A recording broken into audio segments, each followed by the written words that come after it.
जय हिंद, welcome to Study Battle. देखिए, राष्ट्रीय परिदृश्य घटना चक्र की ये बुक है जो कि दृष्टि 2024 करंट अफेयर जिसका इंतजार था वो बुक आ चुकी है।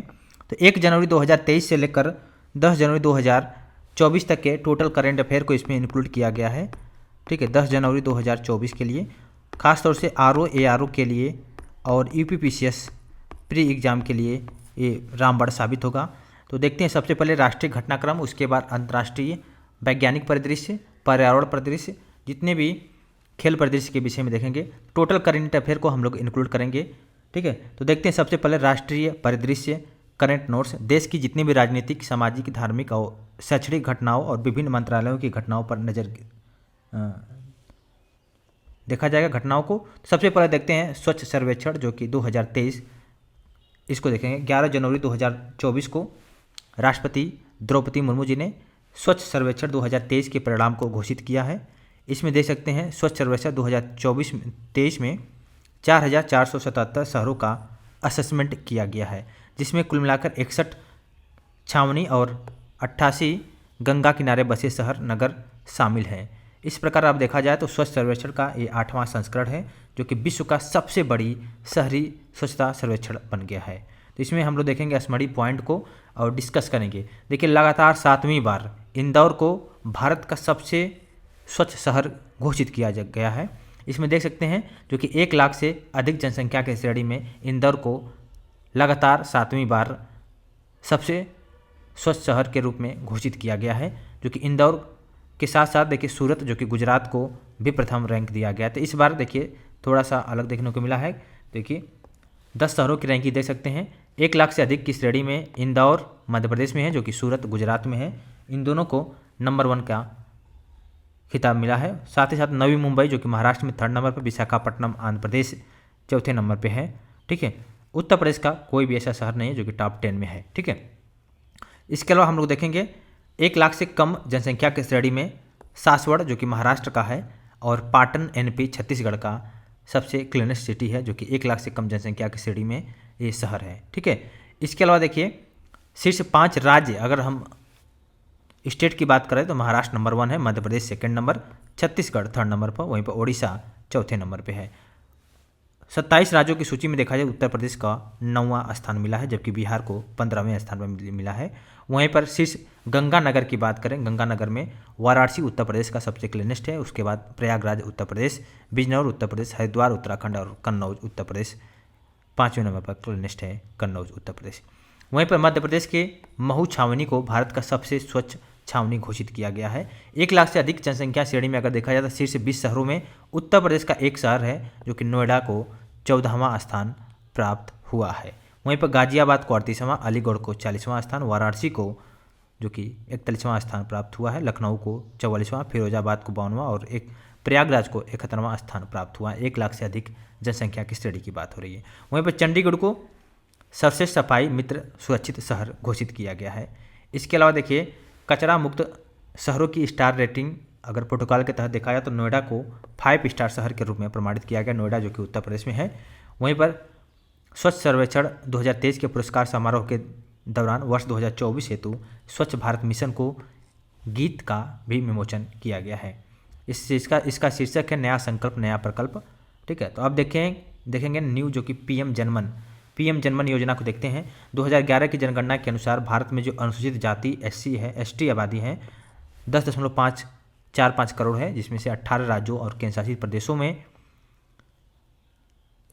जो कि अंडमान निकोबार द्वीप समूह में निवास करने वाले 75 समुदायों को PBTG जिसको बोलते हैं पार्टिकुलरली वनरेबल ट्राइब ग्रुप्स के रूप में वर्गीकृत किया गया है। इन समूहों को सामाजिक, आर्थिक और शैक्षणिक क्षेत्रों में असुरक्षा का सामना करना पड़ रहा है। जिसमें हम लोग देखेंगे केंद्रीय वित्त मंत्री निर्मला सीतारमण ने अपने भाषण में 2023-24 में विशेष रूप से जो संवेदनशील इन जनजातीय समूहों को सामाजिक आर्थिक स्थितियों में सुधारने के लिए प्रधानमंत्री PBTG विकास मिशन को प्रारंभ किए जाने की घोषणा किया था। इसके अलावा अनुसूचित जनजाति के विकास कार्यक्रम के लिए अगले 3 वर्षों में इस मिशन को लागू करने के लिए 15,000 करोड़ रुपये की राशि उपलब्ध कराए जाने की भी घोषणा किया गया था। इस मिशन के तहत PBTG परिवारों को सुरक्षित आवास, स्वच्छ पेयजल, स्वच्छता, शिक्षा, स्वास्थ्य और पोषण, सड़क और दूरसंचार संपर्कता आदि बुनियादी सुविधाएं उपलब्ध कराई जाएगी। स्मरणीय पॉइंट यह है कि 15 नवंबर 2023 को प्रधानमंत्री नरेंद्र मोदी जी ने जनजातीय गौरव दिवस के अवसर पर झारखंड में खूंटी जिले में प्रधानमंत्री जनजातीय आदिवासी न्याय महाअभियान की शुरुआत किया है। ठीक है, तो 15 नवंबर 2023 को याद होना चाहिए। कहाँ से स्टार्ट किया है? झारखंड से। ठीक है, तो इसमें देखिएगा इस पीएम जनमन मिशन का जो लक्ष्य है विशेष रूप से जो संवेदनशील उन 75 जनजाति समूहों का विकास करना जो विभिन्न मंत्रालयों विभागों की योजनाओं से छूट गए हैं। केंद्रीय मंत्रिमंडल ने इस मिशन के लिए 2023-24 से वर्ष 2025-26 और तक कुल मिलाकर 24,104 करोड़ रुपए कुल परिव्यय को मंजूरी प्रदान किया है। इस मिशन यह मिशन केंद्रीय जनजातीय कार्य मंत्रालय सहित कुल मिलाकर 9 मंत्रालयों के माध्यम से 11 महत्वपूर्ण क्षेत्रों पर ध्यान केंद्रित करेगा। और इसके अलावा देख सकते हैं आप जो केंद्रीय जनजातीय कार्य मंत्रालय नोडल एजेंसी के रूप में रहेगा। ठीक है, कोऑर्डिनेटिंग मिनिस्ट्री रहेगा। इसके अलावा देखिए 8 अन्य मंत्रालय जो कि अपने क्षेत्र विशेष से जुड़ी पहलों को लागू करेंगे। इसके अलावा इसमें देखेंगे हम लोग कुल मिलाकर 220 जिले की 22,500 से अधिक बस्तियों में निवासित 28 लाख से अधिक लोगों को इसमें लाभान्वित होंगे। आई होप क्लियर हो गया होगा। इस मिशन से देश के 18 राज्य और अंडमान निकोबार द्वीप समूह में पीबीटीजी की सामाजिक आर्थिक स्थिति में सुधार होगा। ठीक है, तो अब देखते हैं नमो ड्रोन दीदी योजना के विषय में। ये भी बहुत ही इंपॉर्टेंट है। तो भारत उर्वरक का दूसरा सबसे बड़ा उत्पादक है, लेकिन प्राकृतिक संसाधन जैसे कि गैस, फास्फेटिक और पोटास खनिज इत्यादि की अपर्याप्त उपलब्धता के कारण यह उर्वरक जो कि दूसरा सबसे बड़ा इम्पोर्टर भी है।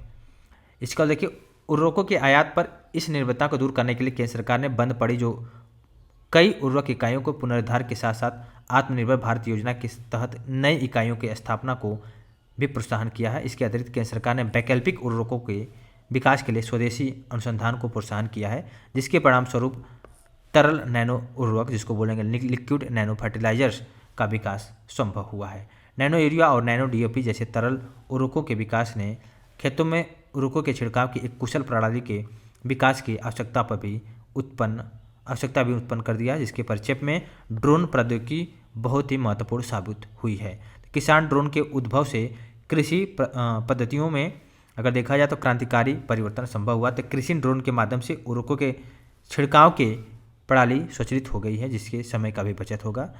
और इसको देख सकते हैं, इसका स्मरणीय पॉइंट है कि 29 नवंबर 2023 को केंद्रीय मंत्रिमंडल ने नमो ड्रोन दीदी योजना को मंजूरी दिया है। इसमें 30 नवंबर 2023 को प्रधानमंत्री नरेंद्र मोदी जी ने प्रधानमंत्री महिला किसान ड्रोन केंद्र का शुभारंभ किया है। एक केंद्रीय योजना है जिसका टेन्योर जो योजना है जो कि 2024-25 से लेकर 2025-26 की अवधि के लिए कुल मिला के 1261 करोड़ रुपये निर्धारित किया गया है। केंद्र सरकार जो कि 15,000 चयनित महिलाएं जो कि स्वयं सहायता समूह सेल्फ हेल्प ग्रुप को ड्रोन जो कि प्रदान करेगा। ठीक है, इसको किराए पर भी दिया जा सकेगा। इसके अलावा देखिए ड्रोन का उपयोग किसानों के द्वारा खेतों में नैनो उर्वरक कीटनाशकों के छिड़काव के लिए किया जाएगा। ठीक है, तो यही इसका है। और महिला स्वयं समूह को ड्रोन की 80% लागत जो कि अधिकतम 8 लाख रुपए तक केंद्रीय वित्तीय सहायता के माध्यम से प्राप्त होगी। तो इस योजना के तहत ग्रामीण महिलाओं को ड्रोन संचालन में प्रशिक्षित करके उन्हें ड्रोन दीदी में रूपांतरित किया जाएगा। तो आई होप क्लियर हो गया होगा। अब हम लोग देखेंगे 5 राज्यों में हाल में विधानसभा चुनाव हुआ है, तो उसके विषय में हम लोग थोड़ा सा स्टडी करेंगे। तो भारतीय संविधान के अनुच्छेद 172 के उपखंड 1 के तहत पठित अनुच्छेद 324 जनप्रतिनिधित्व अधिनियम की धारा 15 के तहत प्रदत्त अधिकार और शक्तियों के प्रयोग के माध्यम से भारत निर्वाचन आयोग राज्यों की विधानसभा की वर्तमान स्थिति की समाप्ति से पूर्व कई विधानसभाओं के गठन के लिए स्वतंत्र, निष्पक्ष और सहभागी, सुगम, समावेशी और सुरक्षित निर्वाचन संपन्न कराने के लिए प्रतिबद्ध है। इसी क्रम में देखा जाए तो 5 राज्य जो कि छत्तीसगढ़, मध्य प्रदेश, मिजोरम, राजस्थान और तेलंगाना में विधानसभा चुनाव हुआ। तो सबसे पहले छत्तीसगढ़ के विधानसभा चुनाव के विषय में हम लोग थोड़ा सा देखते हैं। कुल मिलाकर 90 सीटें हैं। 10 सीटें एससी के लिए, वहीं पर 29 सीटें एसटी के लिए वहाँ पे आरक्षित है। 90 सीटों में से टोटल 39 सीटें एससी और एसटी के लिए हो गया। वहीं पर भारत निर्वाचन आयोग के द्वारा जो अधिसूचना जारी हुई है, इसमें 2 चरण में चुनाव कराने की घोषणा हुआ। तो कुल मिलाकर देखने का मतलब ये है कि देखिए विधानसभा चुनाव में चुनई चिरई को शुभंकर घोषित किया गया है। टोटल 76.31% मतदान हुआ है। छठा छत्तीसगढ़ विधानसभा के गठन के लिए चुनाव परिणाम को 3 दिसंबर 2023 को घोषित किया गया। इसमें देख सकते हैं भारतीय राष्ट्रीय कांग्रेस को भारतीय जनता पार्टी ने पराजित करके बहुमत हासिल किया। कुल मिला के इस बार जो कि 19 महिलाएं निर्वाचित घोषित हुई हैं 2023 के चुनाव में, जो कि सबसे बड़ी संख्या है एक तरह से रिकॉर्ड देखा जाए तो। देखिए, तो विष्णु देव सहाय ने छत्तीसगढ़ के नए मुख्यमंत्री के रूप में शपथ लिया, जो कि चौथे मुख्यमंत्री, एक आदिवासी मुख्यमंत्री हैं। ठीक है, इसको भी ध्यान देने की ज़रूरत है। इसके अलावा देख सकते हैं भारतीय जनता पार्टी को टोटल 54 सीटें मिला, इंडियन नेशनल कांग्रेस को जो कि 35 सीटें मिला, और गोंडवाना गणतंत्र पार्टी को मात्र 1 सीटें मिली। अब देखेंगे मध्य प्रदेश विधानसभा चुनाव में कुल मिलाकर 230 सीटें हैं, जिसमें से 35 सीटें एससी के लिए और 47 सीटें एसटी के लिए आरक्षित हैं वहाँ पे। तो भारत निर्वाचन आयोग के द्वारा जारी अधिसूचना के तहत राज्य में नए विधानसभाओं के गठन के लिए एक चरण में चुनाव वहाँ पे संपन्न हुआ। कुल मिलाकर 17 नवंबर 2023 को चुनाव संपन्न हुआ, और वहाँ पे देख सकते हैं इस बार जो बहुत बड़ा उलटफेर देखने को मिला, भारतीय जनता पार्टी 70% से अधिक सीटें जीतकर बहुमत प्राप्त किया। बहुत ज़्यादा भारतीय जनता पार्टी ने सीटें इस बार जीता है, और इस बार 27 महिलाएं जो कि इससे निर्वाचित हुई हैं। भोपाल में मोहन यादव ने मध्य प्रदेश के नए मुख्यमंत्री के रूप में शपथ ग्रहण किया है। वहीं पर देख सकते हैं विधानसभा चुनाव में उज्जैन दक्षिण विधानसभा के क्षेत्र के विधायक के रूप में मोहन यादव निर्वाचित हुए हैं। ठीक है, साथ ही साथ जगदीप देवड़ा और राजेंद्र शुक्ला उप मुख्यमंत्री बने हैं, ये भी ध्यान देने की जरूरत है। नरेंद्र सिंह तोमर को विधानसभा अध्यक्ष बनाया गया है। तो बीजेपी को देखिए, बीजेपी को 163 सीटें मिली है, मात्र 66 सीटें इंडियन नेशनल कांग्रेस को मिली है, भारतीय राष्ट्रीय कांग्रेस को। मिजोरम में देखिए, मिजोरम में चुनाव हुआ, 40 सीटों पर चुनाव हुआ, 39 सीटें यहाँ पर देख सकते हैं एसटी के लिए, एसटी कम्युनिटी के लिए यहाँ पे आरक्षित है 39 सीटें, बहुत ज़्यादा। ठीक है, तो इसमें देख सकते हैं। इसके अलावा देखिए एक चरण में यहाँ पे चुनाव हुआ, और इसमें देखिए यहाँ पे 80% मतदान हुआ, और Zoram People's Party, Zoram People's Movement Party ने बहुमत इस बार हासिल किया है, और इस दल ने पहली बार मान्यता प्राप्त राजनीतिक दल के रूप में भाग लिया है। ठीक है, जेबीएम को एक क्षेत्रीय दल के रूप में मान्यता प्राप्त हुई है। इसका देखिए इस बार 9वां मिजोरम विधानसभा चुनाव के गठन के लिए चुनाव में कुल मिलाकर 3 महिलाएं निर्वाचित हुई हैं। ठीक है, यह पहला अवसर है कि जब एक से अधिक महिलाओं का चुनाव विधानसभा सदस्य या विधायक के रूप में हुआ है। ठीक है, तो मिजोरम के जो मुख्यमंत्री बने हैं जेपीएम के पार्टी के नेता लाल दुहोमा ने मिजोरम के मुख्यमंत्री के रूप में शपथ लिया है। 40 वर्षों में यह पहला अवसर है जब मिजो नेशनल फ्रंट और भारतीय राष्ट्रीय कांग्रेस के अतिरिक्त अन्य किसी पार्टी के नेता ने मिजोरम के मुख्यमंत्री के रूप में शपथ लिया है। वहीं पर देख सकते हैं लाल रिनपुई मिजोरम की पहली महिला कैबिनेट मंत्री और राज्य के इतिहास में मंत्री का पद ग्रहण करने वाली तीसरी महिला बनी है, ये भी ध्यान देने की जरूरत है। तो लाल दुहोमो के विषय में देख सकते हैं 6ठे मुख्यमंत्री बने हैं मिजोरम के व्यक्ति के रूप में, और देखिए शेरछिप विधानसभा से उनका निर्वाचित हुए हैं। ठीक है, भूतपूर्व प्रधानमंत्री इंदिरा गांधी की सुरक्षा में तैनात भी रह चुके हैं, आईपीएस अधिकारी थे। इसके अलावा देखिए भारतीय राष्ट्रीय कांग्रेस के प्रत्याशी के तौर पर मिजोरम से लोकसभा सदस्य के रूप में चुने गए थे 1984 में। ठीक है, भारतीय राष्ट्रीय कांग्रेस के प्रत्याशी के रूप में मिजोरम से लोकसभा सदस्य के रूप में चुने गए थे, और दल बदल विरोधी कानून के तहत अयोग्य घोषित होने वाले ये पहले लोकसभा सांसद थे 1988 में। इसके अलावा देखिए राजस्थान विधानसभा चुनाव के विषय हम देख सकते हैं। संसदीय और विधानसभा निर्वाचन क्षेत्र के परिसीमन आदेश 2008 के अनुसार राजस्थान विधानसभा में कुल मिलाकर 200 सीटें हैं, और वहाँ पे 34 सीटें जो कि एससी के लिए, 25 सीटें एसटी के लिए आरक्षित की गई हैं। वहाँ पे मतदान में देख सकते हैं 74.62, और वहाँ पे बहुत बड़ा उलटफेर देखने को मिला। 200 सीटों में 199 सीटों में चुनाव आयोजित हुए, और वहाँ पे देखने को ये मिला कि भारतीय जनता पार्टी ने बहुमत प्राप्त कर लिया है, और वहाँ पे जो सत्तारूढ़ पार्टी थी भारतीय राष्ट्रीय कांग्रेस, इसको पराजित करके इस बार 20 महिलाएं राजस्थान से चुनकर आई हैं। वहीं पर भजन लाल शर्मा को राजस्थान के मुख्यमंत्री के रूप में शपथ दिलाया गया है, शपथ ग्रहण किए हैं। और यह प्रथम अवसर है जब श्री शर्मा विधायक के रूप में निर्वाचित हुए हैं। ठीक है, और दिया कुमारी और प्रेमचंद बैरवा ने उप मुख्यमंत्री का पद ग्रहण किया है। ठीक है, तो बीजेपी 115 सीटें मिली, भारतीय राष्ट्रीय कांग्रेस को 70 सीटें, और भारत आदिवासी पार्टी को मात्र 3 सीटें मिली है। वहीं भी देख सकते हैं बहुजन समाज पार्टी को 2 सीटें, और आरएलडी को 1 सीटें मिली है। राष्ट्रीय लोकतांत्रिक पार्टी को 1 सीटें, 8 प्रत्याशी निर्दलीय प्रत्याशियों को मिला है। वहीं पर तेलंगाना विधानसभा चुनाव हुआ, यहाँ पे बहुत बड़ा उलटफेर देखने को मिला। 119 सीटें टोटल हैं, वहाँ पे 12 सीटें एसटी के लिए, वहीं पर 19 सीटें एससी के लिए आरक्षित हैं। तो वहाँ पे देखने को मिला कि 71.34% मतदान हुआ, और कांग्रेस ने जो सत्तारूढ़ भारत राष्ट्र समिति पार्टी को पराजित करके भारतीय राष्ट्रीय कांग्रेस ने बहुमत हासिल किया। 119 सीटों में से 64 सीटों पर कांग्रेस ने विजय प्राप्त किया है। 8% जो कि महिलाएं 8% महिला विधायक कुल मिलाकर 10 निर्वाचित हुई। ठीक है। और भारतीय राष्ट्रीय कांग्रेस के रेवंत रेड्डी जो कि तेलंगाना के नए मुख्यमंत्री के रूप में शपथ ग्रहण किया। ठीक है। साथ ही साथ मल्लू भट्टी विक्रमार्क तेलंगाना के उप मुख्यमंत्री बने हैं। अब देखते हैं अनुच्छेद 370 पर सर्वोच्च न्यायालय का ऐतिहासिक निर्णय है, इसको भी हम देखते हैं। भारतीय संविधान के अनुच्छेद 370 के तहत जम्मू कश्मीर को विशेष दर्जा का प्रदान किया गया था। 1949 में इसे अस्थायी प्रावधान के रूप में संविधान में जोड़ा गया था। आर्टिकल 370 के तहत भारत की संसद जो कि जम्मू कश्मीर के संदर्भ में केवल सीमित विषयों पर ही कानून बना सकती थी। अनुच्छेद 370 के कारण भारतीय संविधान के अधिकांश अनुच्छेद जो कि जम्मू कश्मीर पर लागू नहीं होते थे। आर्टिकल 35A 370 से ही उपजा है। तो 1954 में जम्मू कश्मीर संविधान सभा की सिफारिश पर राष्ट्रपति के आदेश के माध्यम से आया था। यह अनुच्छेद जम्मू कश्मीर की विधायिका को स्थानीय निवासियों को परिभाषित करने का अधिकार देता था।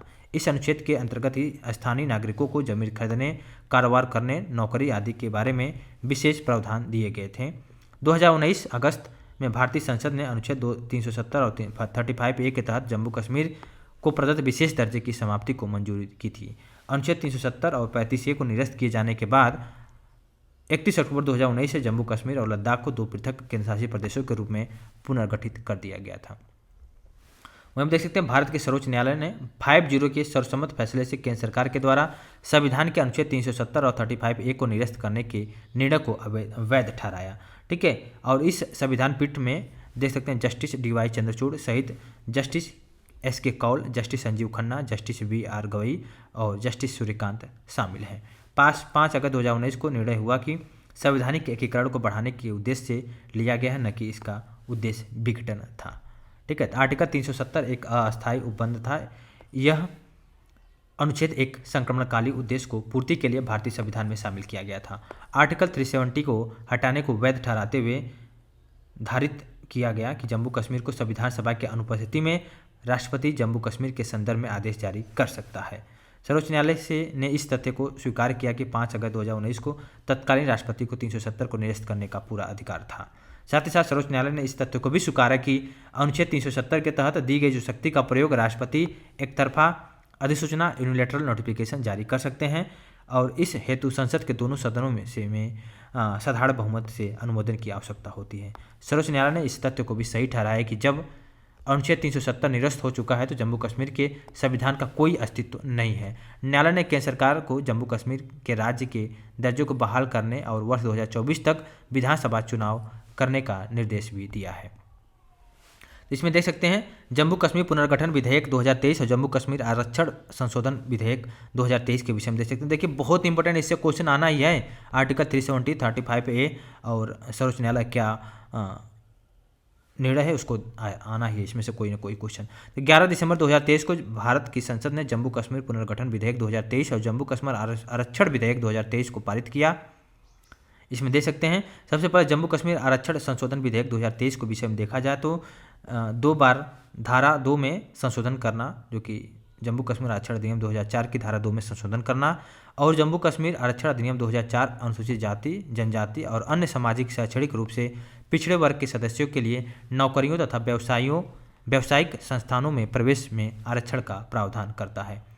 इसमें देख सकते हैं पारित विधेयक में जम्मू कश्मीर आरक्षण अधिनियम 2004 में वर्णित कमजोर और वंचित वर्ग सामाजिक जाति शब्द को अन्य पिछड़ा वर्ग से प्रतिस्थापित करने का भी प्रावधान किया गया है।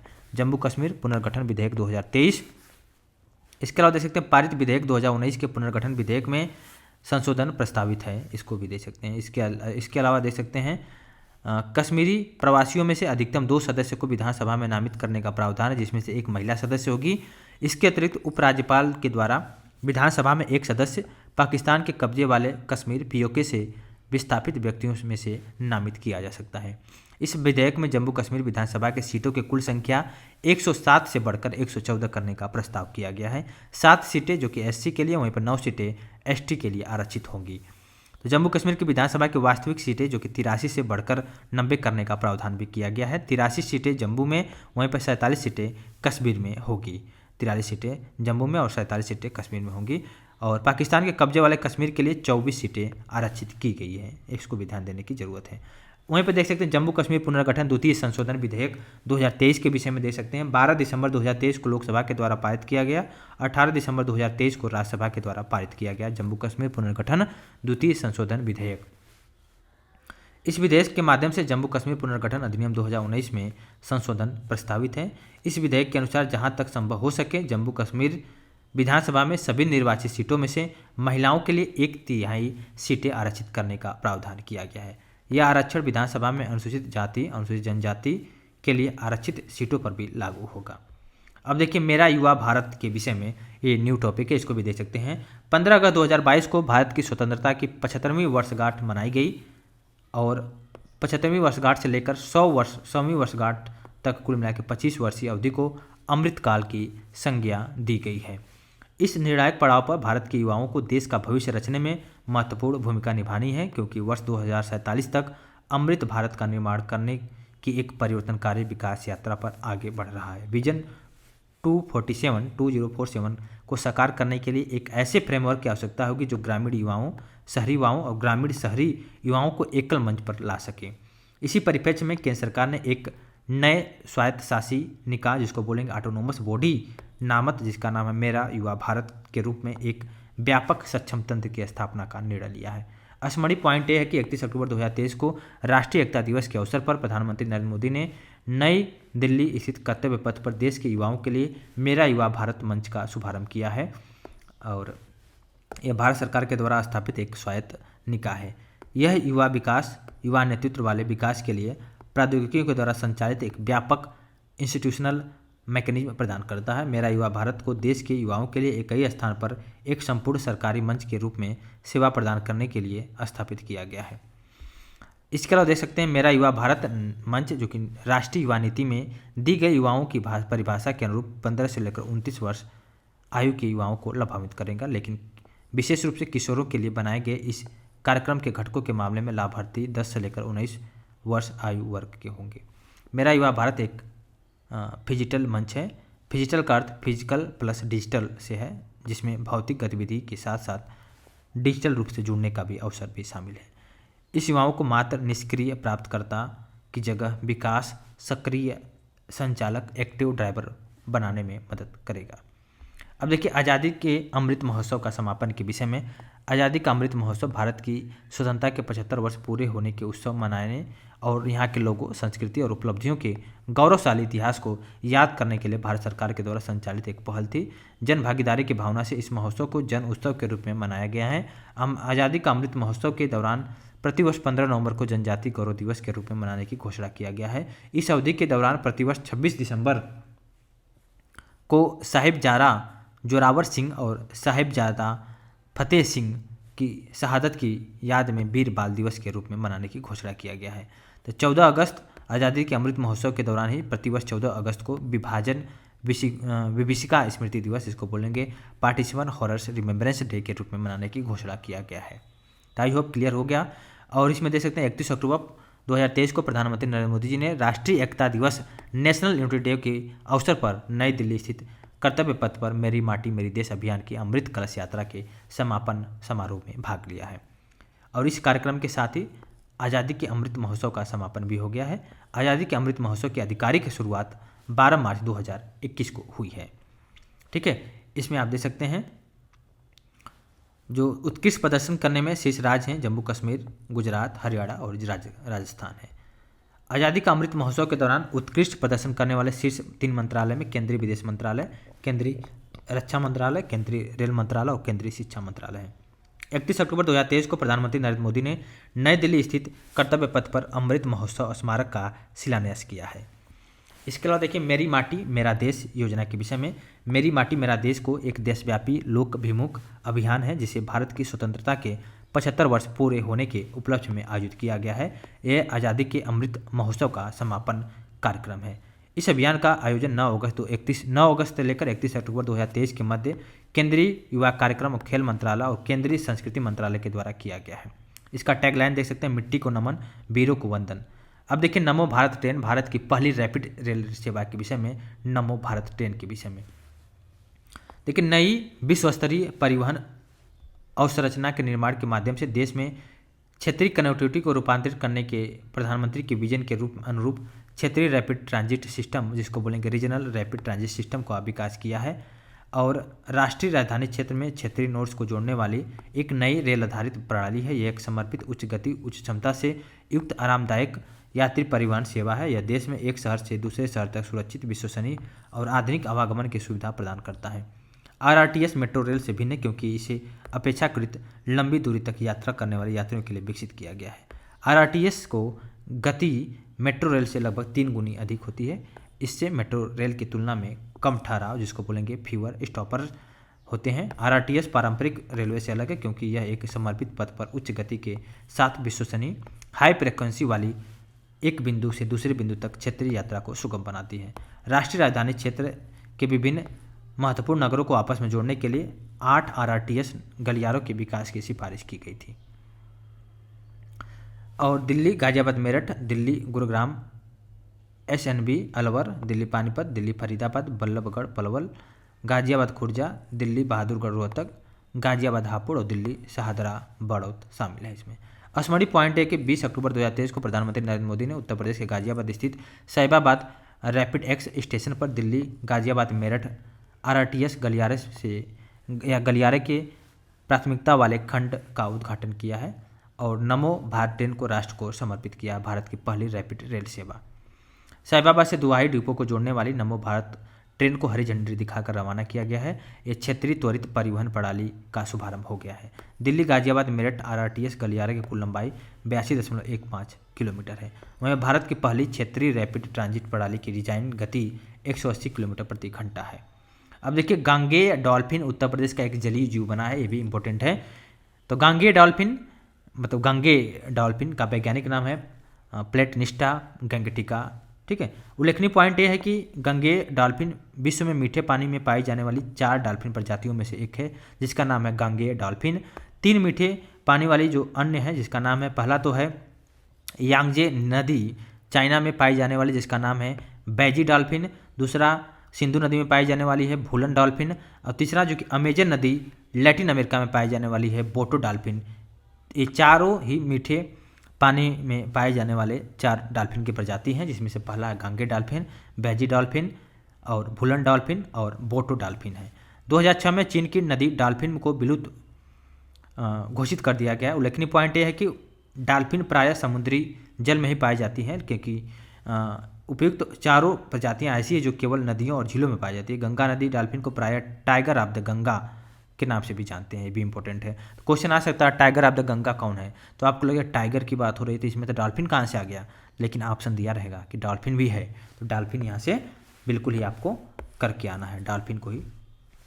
ठीक है, तो इसका वैज्ञानिक नाम याद कर लीजिए, गांगेय डॉल्फिन का विषय में बोला जा रहा है। ठीक है, तो गंगा नदी डॉल्फिन केवल मीठे पानी में ही रह सकता है। खास बात यह है कि एक स्तनधारी होती हैं, लेकिन अपने उत्कृष्ट इकोलोशन ध्वनि उत्सर्जित करना, परावर्तित ध्वनि को सुनकर वस्तु शिकार का पता लगाना और क्षमताओं के कारण उत्कृष्ट शिकारी भी होते हैं। स्पष्ट पॉइंट है कि ये जीव जो कि अल्ट्रासोनिक ध्वनि तरंगों को उत्सर्जित करने के माध्यम से क्या करते हैं, शिकार करते हैं।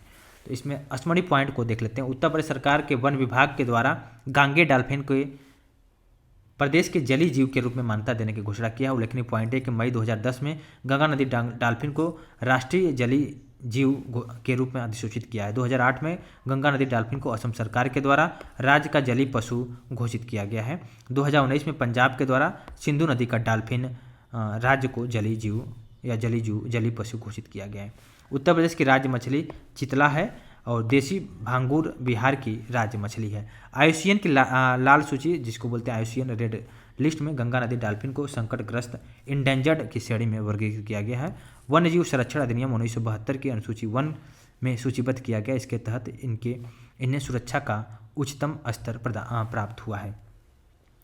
साइट्स के विषय में देखें, convention on international trade in endangered species of wild flora and fauna and flora के परिशिष्ट 1 में सूचीबद्ध किया गया है। घोल मछली गुजरात की राज्य मछली है। घोल मछली 21 नवंबर 2023 को विश्व मत्स्यिकी दिवस वर्ल्ड फिशरीज डे के अवसर पर घोल मछली, जिसको बोलेंगे ब्लैक स्पॉटेड, को गुजरात की राज्य मछली के रूप में घोषित किया गया है, जिसका वैज्ञानिक नाम दे सकते हैं प्रोटोनिबिया डाइकेथेसस है। प्रोटोनिबिया डाइकेथेसिस है और भारत में पाई जाने वाली सबसे बड़ी मछलियों में से एक है। सुनहरे भूरे रंग की यह मछली गुजरात के अलावा महाराष्ट्र के समुद्री क्षेत्रों में भी पाई जाती है, जिसका नाम है गोल्ड फिश भी कहा जाता है। गुजरात सरकार ने घोल मछली को उसके आर्थिक मूल्य और विशेषता के कारण राज मछली का भी दर्जा दिया है। ठीक है, तो क्या देखिए, गंगा नदी के किनारे गंगा नदी डॉल्फिन के महत्वपूर्ण आवासों को संरक्षित क्षेत्रों के रूप में अधिसूचित किया गया है, जैसे कि विक्रमशिला डॉल्फिन अभयारण्य, जो कि कहाँ पे है, बिहार में है। तो देखिए यहाँ से क्वेश्चन आने की संभावना है। तो विक्रमशिला गंगा डॉल्फिन अभयारण्य बिहार के भागलपुर जिले में स्थित है। अब देखिए नेक्स्ट है कि 5 अक्टूबर को डॉल्फिन दिवस के रूप में मनाया जाता है। 15 अगस्त 2020 को स्वतंत्रता दिवस के अवसर पर प्रधानमंत्री नरेंद्र मोदी जी ने नदी और समुद्री जीव दोनों को डॉल्फिन के संरक्षण को बढ़ावा देने के लिए प्रोजेक्ट डॉल्फिन की घोषणा किया है। इसके अलावा देखिए आयुर्वेद ज्ञान नैपुण्य पहल के विषय में, आयुर्वेद ज्ञान नैपुण्य के पहल में देखा जाए तो भारत में 5 लाख से अधिक पंजीकृत आयुर्वेद चिकित्सक है, जो कि मुख्य रूप से आयुर्वेदिक फार्मूलरी और भारत की भेषज संहिता में प्रलेखित आयुर्वेद फार्मूलेशन के आधार पर चिकित्सा करते हैं। हाल में ही आयुर्वेद चिकित्सा के माध्यम से कई नई गंभीर और दीर्घकालीन दोनों प्रकार के रोगों का सफलतापूर्वक इलाज किया गया, जिसका आयुर्वेद के शास्त्रीय ग्रंथों में वर्णन नहीं है। आयुर्वेद चिकित्सा में इस नवाचार का जनता के लाभ हेतु बड़े पैमाने पर किए जाने की आवश्यकता है। देखिए केंद्रीय आयुर्वेदिक विज्ञान अनुसंधान परिषद के विषय में देखें, central council for research in Ayurvedic sciences नई दिल्ली ने आयुर्वेद ज्ञान नैपुण्य पहल को लॉन्च किया है और इस पहल को आयुर्वेद के क्षेत्र में संलग्न चिकित्सकों के लिए लॉन्च किया गया है। ठीक है, तो इसमें आप देख सकते हैं। इसके अलावा देख सकते हैं भारतीय भेषज संहिता आयोग के विषय में पीडीजी का सदस्य, इंडियन फार्मास्कोपिया भारतीय भेषज संहिता को केंद्रीय स्वास्थ्य और परिवार कल्याण मंत्रालय की ओर से भारतीय भेषज संहिता आयोग इंडियन फार्मास्कोपिया कमीशन के द्वारा प्रकाशित किया गया है। भारतीय भेषज संहिता को भारत में निर्मित और विपणन की जाने वाली दवाओं के मानकों की आधिकारिक पुस्तकों के रूप में मान्यता प्राप्त है। भारतीय भेषज संहिता आयोग केंद्रीय स्वास्थ्य और परिवार कल्याण मंत्रालय का एक स्वायत्त संस्थान है। देश में दवाओं के मानकों को निर्धारित करने के लिए इस आयोग का गठन किया गया है। 3 से 4 अक्टूबर 2023 को फार्माकोपियल वार्ता समूह पीडीजी की वार्षिक बैठक का आयोजन हैदराबाद में संपन्न हुआ। यह अमेरिका, यूरोप, जापान के बाहर आयोजित पीडीजी की प्रथम बैठक थी। 2019 के बाद से प्रतिभागियों को व्यक्तिगत उपस्थिति वाली प्रथम बैठक थी। भारतीय भेषज संहिता आयोग को पीडीजी के अस्थायी सदस्य के रूप में शामिल किया गया है। इसका देख सकते हैं, विश्व स्वास्थ्य संगठन इस समूह में एक पर्यवेक्षण के रूप में कार्य करता है। ठीक है, तो इसको लिए आप देख सकते हैं। इसके देखिए समक्का सरक्का केंद्रीय जनजातीय विश्वविद्यालय के विषय में, समक्का सरक्का केंद्रीय जनजातीय विश्वविद्यालय के विषय में एक बार देखते हैं। समक्का सरक्का जठारा कुंभ मेला के बाद भारत का दूसरा सबसे बड़ा मेला है। इसे समक्का सरलंबा जठारा मेदाराम जठारा के नाम से भी जानते हैं। एशिया का सबसे बड़ा जनजातीय मेला है। इस मेले का आयोजन तेलंगाना के दूसरे सबसे बड़े जनजातीय समुदाय कोया जनजाति के द्वारा किया था। यह एक द्विवार्षिक मेला है जो तेलंगाना के मुलुगु जिले के तड़वाई मंडल स्थित मेदाराम गांव के में आयोजित किया गया है। यह मेला देवी समक्का और सरलम्बा के सम्मान में आयोजित किया गया। यह मेला समक्का और सरलम्बा के नेतृत्व में एक जनजातीय विद्रोह की याद में मनाया जाता है। ज्ञात बात है कि माँ बेटी की जोड़ी ने 12वीं शताब्दी में काकतीय शासकों के द्वारा सूखे की स्थिति के दौरान जनजातीय लोगों पर टैक्स लगाए जाने के विरोध में विद्रोह किया है। समक्का सरक्का जठारा को तेलंगाना सरकार का राज्य उत्सव घोषित किया गया है। स्मरणीय पॉइंट है कि प्रधानमंत्री नरेंद्र मोदी की अध्यक्षता में केंद्रीय मंत्रिमंडल ने केंद्रीय विश्वविद्यालय संशोधन विधेयक 2023 को संसद में प्रस्तुत करने की स्वीकृति भी प्रदान की गई है। केंद्रीय विश्वविद्यालय अधिनियम 2009 सेंट्रल यूनिवर्सिटी एक्ट 2009 में संशोधन करना है। इसके अलावा देख सकते हैं नेक्स्ट क्वेश्चन, यह संशोधन समक्का सरक्का केंद्रीय जनजातीय विश्वविद्यालय की स्थापना के उद्देश्य से किया जाएगा। तेलंगाना के मुलुगु जिले में स्थापित किया जाएगा। 7 दिसंबर 2023 को लोकसभा के द्वारा, 13 दिसंबर 2023 को राज्यसभा के द्वारा केंद्रीय विश्वविद्यालय संशोधन विधेयक 2023 को पारित कर दिया गया है। अब देखिए ट्रेवल फॉर लाइफ के विषय हम देख सकते हैं।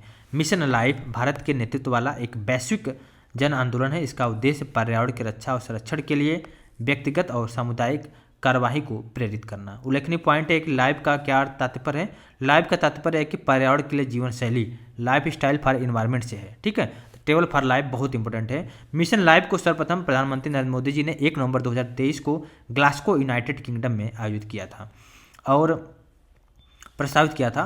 अब 20 अक्टूबर 2022 को प्रधानमंत्री नरेंद्र मोदी जी ने एकता नगर गुजरात में स्थित स्टैच्यू ऑफ यूनिटी से मिशन लाइफ के औपचारिक शुभारंभ की भी घोषणा किया था। और वर्ष 2028 तक भारत में न्यूनतम 80% गाँव और स्थानीय शहरी निकायों को पर्यावरण अनुकूल बनाने का लक्ष्य निर्धारित किया है। भारत लाइफ को अपने राष्ट्रीय स्तर पर निर्धारित योगदानों में शामिल करने वाला पहला देश है। अब देखिए स्मृति पॉइंट। पर्यटन मंत्रालय भारत सरकार ने विश्व के पर्यटन दिवस के अवसर पर भारत मंडपम नई दिल्ली के में ट्रेवल फॉर लाइफ कार्यक्रम को वैश्विक रूप से लॉन्च किया है। और इस कार्यक्रम को केंद्रीय पर्यावरण, वन व जलवायु परिवर्तन मंत्रालय, संयुक्त राष्ट्र विश्व पर्यटन संगठन और संयुक्त राष्ट्र पर्यावरण कार्यक्रम की भागीदारी में प्रारंभ किया गया है। Travel for life mission life के अंतर्गत पर्यटन क्षेत्र के लिए एक क्षेत्रीय कार्यक्रम है। इस कार्यक्रम का लक्ष्य है सतत पर्यटन के लिए राष्ट्रीय रणनीति के साथ अभिसरण में देश में अस्थायी पर्यटन को बढ़ावा देना। 8 केंद्रीय विषय है। पहला है सेव एनर्जी, दूसरा save water, say no to single use plastic, reduce waste and empower local business and community. इसके अलावा देख सकते हैं respect local and culture heritage, consume local foods and conserve natural heritage. तो आपने देख लिया इसको। ट्रेवल फॉर लाइफ कार्यक्रम 2 अलग अलग क्षेत्रों के लिए प्रारंभ किया गया। पहला है कि स्वच्छता के लिए ट्रेवल फॉर लाइफ, दूसरा है ग्रामीण पर्यटन के लिए ट्रेवल फॉर लाइफ।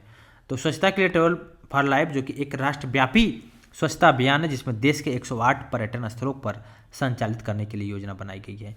वहीं पर सर्वश्रेष्ठ पर्यटन ग्राम प्रतियोगिता के विषय में अगर देखा जाए तो केंद्रीय पर्यटन मंत्रालय के द्वारा सर्वश्रेष्ठ पर्यटन ग्राम प्रतियोगिता का उद्देश्य ऐसे ग्राम को सम्मानित करना जो ग्रामीण पर्यटन स्थल का सबसे अच्छा उदाहरण प्रस्तुत करता है।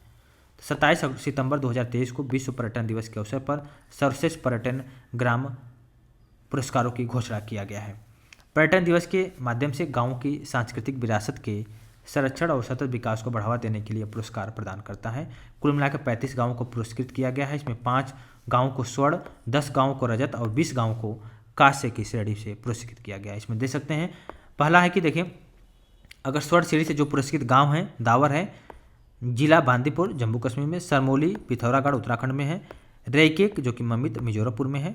इस तरह आप देख सकते हैं, ठीक है। तो अब हम देखेंगे रजत श्रेणी में पुरस्कृत गांव में उत्तर प्रदेश का कुरैना गांव शामिल है, ठीक है। और नेक्स्ट में देखते हैं भारत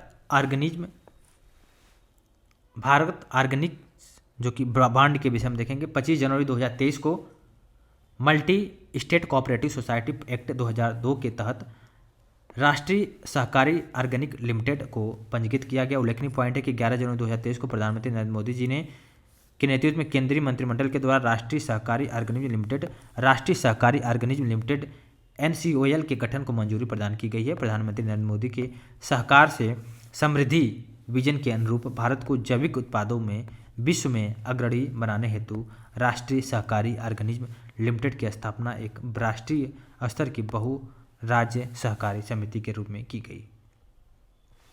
और देख सकते हैं राष्ट्रीय सहकारी ऑर्गेनिज्म लिमिटेड का मुख्यालय आनंद गुजरात में है।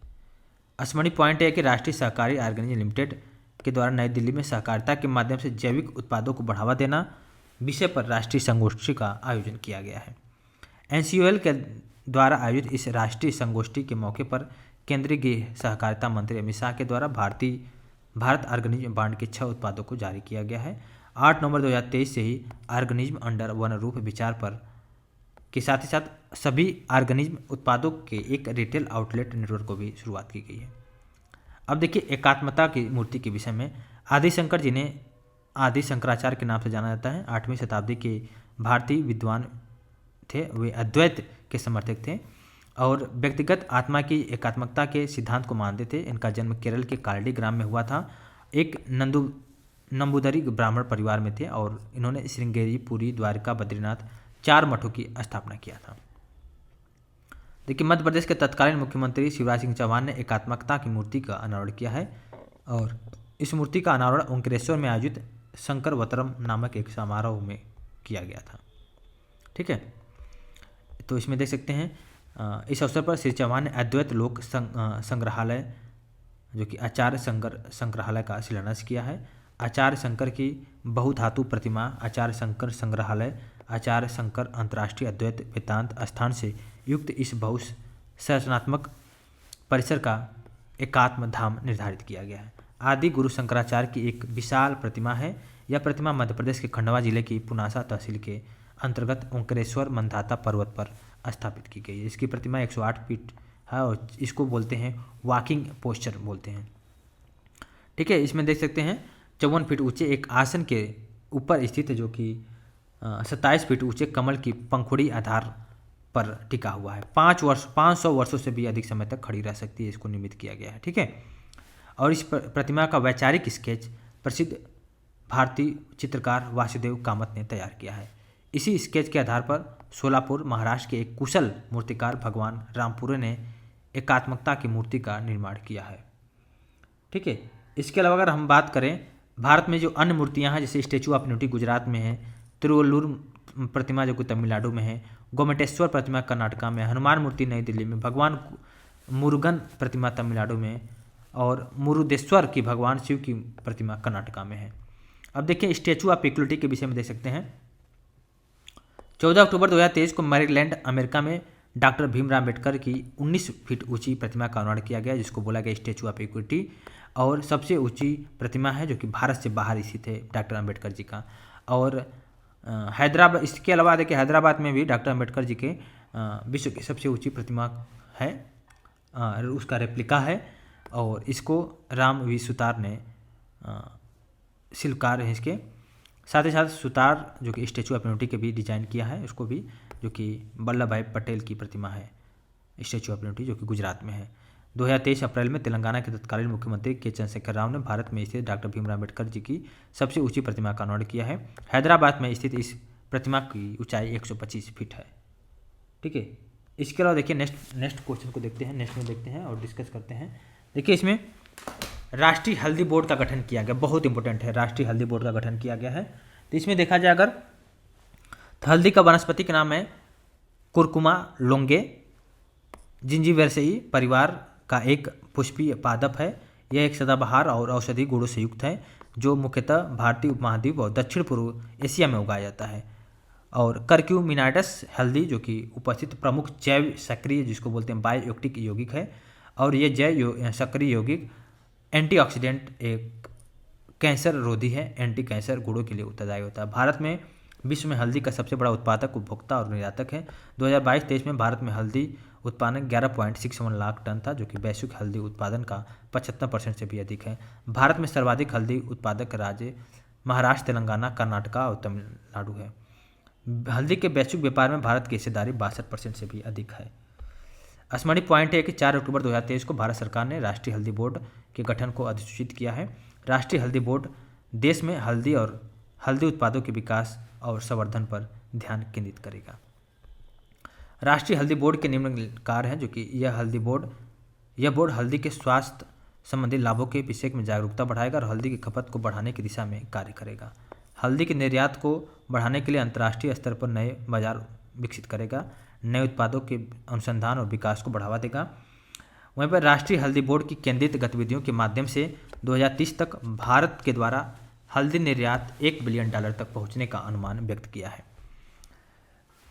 नारी शक्ति वंदन अधिनियम। विगत वर्षों के दौरान लोकसभा और राज्य विधानसभा में महिला आरक्षण विधेयक को पेश करने के लिए कई प्रयास किए गए हैं। सर्वप्रथम महिला आरक्षण संबंधी विधेयक 11वीं लोकसभा में तत्कालीन प्रधानमंत्री HD देवेगौड़ा के कार्यकाल में ही 12 सितंबर 1996 को ही प्रस्तुत किया गया था। हालांकि उस समय पास नहीं हो पाया, क्योंकि 12वीं लोकसभा में तत्कालीन प्रधानमंत्री अटल बिहारी वाजपेयी के कार्यकाल में 14 दिसंबर 1998 को महिला आरक्षण विधेयक को प्रस्तुत किया गया।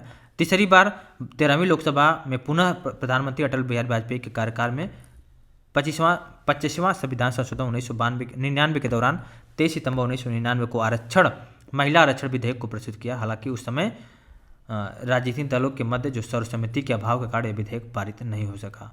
और 6 मई 2008 को महिला आरक्षण विधेयक 108वां संविधान संशोधन 2008 के नाम से तत्कालीन प्रधानमंत्री मनमोहन सिंह के कार्यकाल में लोकसभा के बजाय राज्यसभा में प्रस्तुत किया गया। और हालांकि 9 मार्च 2010 को इस विधेयक को पारित किया गया था, लेकिन मई 2014 में 15वीं लोकसभा के भंग होने के साथ ही यह विधेयक को भी लैप्स हो गया और पारित नहीं हो सका। ठीक है, तो स्मरणीय पॉइंट यह है कि संविधान के 128वें संविधान संशोधन विधेयक 2023 के नाम से लोकसभा में प्रस्तुत किया गया 19 सितंबर 2023 को महिला आरक्षण विधेयक को, और इसको लोकसभा और राज्यसभा दोनों से पास करके राष्ट्रपति की स्वीकृति प्राप्त होने के बाद यह संविधान संशोधन 106 संविधान संशोधन अधिनियम 2023 के रूप में अधिनियमित हो गया। ठीक है, और संसद के एक विशेष सत्र स्पेशल सेशन के दौरान पारित किया गया है। प्रधानमंत्री नरेंद्र मोदी जी ने इस कानून को अनौपचारिक रूप से नारी शक्ति वंदन अधिनियम का नाम दिया है। और लोकसभा के 454 सदस्यों ने मतदान किया, जबकि 2 सदस्यों ने विरोध में मतदान किया है। इस विधेयक के विरोध में मतदान करने वाले सदस्यों ने ऑल इंडिया मजलिस ए इत्तेहादुल मुस्लिमीन पार्टी के असुद्दीन ओवैसी और सैयद इम्तियाज जलील शामिल है। राज्यसभा में यह विधेयक सर्वसम्मति से पारित हो गया है। महिला आरक्षण विधेयक अमृतकाल में नए संसद भवन में पारित होने वाला पहला विधेयक है। इस विधेयक के पारित होने से विधायकों में महिलाओं की न्यूनतम 33% भागीदारी सुनिश्चित होगी। इस अधिनियम के माध्यम से लोकसभा, राज्य विधानसभा और राष्ट्रीय राजधानी क्षेत्र दिल्ली की विधानसभा में महिलाओं के लिए कुल सीटों की 1/3 सीटों को भी आरक्षित करने का प्रावधान किया गया है। इसके अलावा देखिए, संविधान के 106वां संविधान संशोधन 2023 के माध्यम से संविधान के अनुच्छेद 239A में संशोधन किया गया। 330A, 332A, 334A को जोड़ा गया है। लोकसभा में अनुसूचित जाति और अनुसूचित जनजातियों के लिए आरक्षित सीटों में 1/3 सीटें महिलाओं के लिए आरक्षित होगी। इसको भी ध्यान देने की जरूरत है। साथ ही साथ लोकसभा में प्रत्यक्ष निर्वाचन के माध्यम से भरी जाने वाली कुल सीटों की 1/3 सीटें जो कि SC ST जनजाति महिलाओं के लिए आरक्षित सीटों की संख्या सहित महिलाओं के लिए आरक्षित होगी। तो कुल मिला के देखिए, चाहे लोकसभा हो चाहे राज्यसभा हो, चाहे लोकसभा के अनुसूचित जनजाति के लिए 1/3 सीटें महिलाओं के लिए, वहीं पर लोकसभा में भी टोटल ओवरऑल देखा जाए तो उनके लिए भी 1/3 है। आर्टिकल 332A को जोड़ने के माध्यम से प्रत्येक राज्य की विधानसभा में महिलाओं हेतु सीटों को आरक्षित किया गया है। संविधान में नए अनुच्छेद 334A को जोड़ने के माध्यम से महिलाओं के लिए सीटों के आरक्षण को लागू होने से संबंधित शर्तों को सुस्पष्ट किया गया है। ठीक है, इसको आप देख सकते हैं। हालांकि जो कि महिलाओं के सीटों के आरक्षण संबंधित संविधान के प्रावधान इस उद्देश्य के लिए संचालित होने वाली परिसीमन की प्रक्रिया के बाद ही प्रभावी होगी। वहीं पर यह परिसीमन संविधान 166वां संविधान संशोधन 2023 के कानून बनने के बाद ही होने वाली पहली जनगणना के संगत आंकड़ों के आधार पर ही किया जाएगा। लोकसभा, राज्य विधानसभा वहीं पर राष्ट्रीय राजधानी क्षेत्र दिल्ली की विधानसभाओं में महिलाओं के आरक्षण के लिए 15 वर्ष की अवधि के लिए प्रदान किया जाएगा। हालांकि संसद कानून के द्वारा इसको बढ़ा भी सकती है। अब देखिए, आयुष्मान भव भारत अभियान के विषय में। आयुष्मान भव अभियान जो कि भारत सरकार की एक प्रमुख योजना है और सार्वभौमिक स्वास्थ्य कवरेज के दृष्टिकोण को प्राप्त करने के उद्देश्य से राष्ट्रीय स्वास्थ्य नीति 2017 की सिफारिश के अनुरूप लॉन्च किया गया था। यह पहल सतत विकास लक्ष्यों को प्राप्त करने के उद्देश्य से डिजाइन किया गया है। सतत विकास लक्ष्य 3 अच्छे स्वास्थ्य और कल्याण से संबंधित है। आयुष्मान भारत में 4 स्तंभ शामिल हैं, देख सकते हैं। हेल्थ एंड वेलनेस सेंटर, इसके अलावा देख सकते हैं PM जय आयुष्मान भारत स्वास्थ्य मिशन। ठीक है, इसको देख सकते हैं। स्मरणीय पॉइंट है कि राष्ट्रपति द्रौपदी मुर्मू ने गांधीनगर गुजरात से वर्चुअल माध्यम से आयुष्मान भव को शुभारंभ किया है। यह अभूतपूर्व पहल आयुष्मान भारत कार्यक्रम की सफलता के पर आधारित है। इसमें देख सकते हैं, आयुष्मान भव अभियान को केंद्रीय स्वास्थ्य और परिवार कल्याण मंत्रालय के द्वारा प्रारंभ किया गया एक राष्ट्रव्यापी स्वास्थ्य सेवा पहल है। इसका उद्देश्य है कि देश के प्रत्येक गांव एवं शहर तक स्वास्थ्य सेवाओं के अधिकतम कवरेज सुनिश्चित करना। और आयुष्मान भव अभियान को प्रधानमंत्री जन आरोग्य योजना, ID निर्माण और गैर संचारी रोगों, तपेदिक, सिकल सेल रोग की जांच और प्रबंधन से संबंधित सेवाओं के बारे में जागरूकता बढ़ाने के उद्देश्य से प्रारंभ किया गया है। और 17 सितंबर 2023 से लेकर 2 अक्टूबर 2023 तक सेवा पखवाड़ा के दौरान लागू किया गया है। 3 घटक होंगे, आयुष्मान आपके द्वार, आयुष्मान मेला और आयुष्मान लाभ। ठीक है, अब देखिए आरोग्य मंथन 2023 के विषय में। तो इसमें देख सकते हैं 2023 में राष्ट्रीय स्वास्थ्य प्राधिकरण की 2 प्रमुख योजनाओं ने एक महत्वपूर्ण पड़ाव को प्राप्त किया है। 23 सितंबर 2023 को आयुष्मान भारत प्रधानमंत्री जन आरोग्य के कार्यान्वयन को 5 वर्ष पूर्ण हो गए हैं। 27 सितंबर 2023 को आयुष्मान भारत डिजिटल मिशन की दूसरी वर्षगांठ थी। दोनों योजनाओं की अभूतपूर्व सफलता को उत्सव मनाने और उनकी वर्षगांठ के उपलक्ष्य में राष्ट्रीय स्वास्थ्य प्राधिकरण के द्वारा 2 दिवसीय आरोग्य मंथन का आयोजन किया गया है। इसके अलावा देख सकते हैं नेक्स्ट क्वेश्चन को। इस अवसर पर PM जय ABDM को प्रभावी कार्यान्वयन के लिए विभिन्न श्रेणियों में राज्यों, केंद्रशासित प्रदेशों को पुरस्कृत किया गया है। सर्वाधिक संख्या में उपचार, हाईएस्ट नंबर ऑफ ट्रीटमेंट के संदर्भ में बड़े राज्यों में केरल, छोटे राज्यों में मेघालय, वहीं पर केंद्रशासित प्रदेशों के श्रेणी में पुडुचेरी को विजेता घोषित किया गया है। अब देखिए मिथुन को खाद्य पशु का दर्जा के विषय में। मिथुन जो कि बोस फ्रॉन्टेल्स को प्रायः पर्वतों के पशु के नाम से जाना जाता है। यह बोविडे परिवार का सदस्य है और मवेशियों और भैंसों की दूरस्थ संबंधी है। ऐसी अवधारणा है कि यह जंगली गौर का पालतू रूप है। विश्व में मिथुन की सर्वाधिक संख्या भारत के उत्तर पूर्वी राज्यों में पाई जाती है। उत्तर पूर्वी राज्यों में अरुणाचल प्रदेश मिथुन की सर्वाधिक संख्या है। भारत में मिथुन अरुणाचल प्रदेश, नागालैंड, मणिपुर, मिजोरम के उष्ण वर्षा वनों में पाया जाता है। अब देखिए 1 सितंबर 2023 को भारतीय खाद्य सुरक्षा और मानक प्राधिकरण food safety and standard authority ने मिथुन को आधिकारिक रूप से खाद्य पशु के रूप में मान्यता प्राप्त किया है। साथ ही साथ ICAR राष्ट्रीय मिशन अनुसंधान केंद्र ने प्रत्येक वर्ष 1 सितंबर को मिथुन दिवस के रूप में मनाने की घोषणा किया है। इसको भी आप देख लीजिएगा, ठीक है। अब देखिए सांची भारत का पहला सौर शहर घोषित हुआ है। मध्य प्रदेश का सांची के जो शहर है, जो कि राजस्थान जिले में स्थित एक छोटा सा नगर है सांची, जो कि स्तूपों, एकास्मी अशोक स्तंभ, मंदिर, बौद्ध विहार और स्थापत्य संपदा के कारण काफ़ी विख्यात है। और इसमें सांची के स्तूप काफ़ी प्रमुख है और द ग्रेट स्तूप के नाम से भी जानते हैं इसको। और सम्राट अशोक ने 3वीं शताब्दी ईसा पूर्व में 1989 में सांची स्थित बौद्ध स्मारकों को यूनेस्को की विश्व धरोहर सूची में शामिल किया गया था।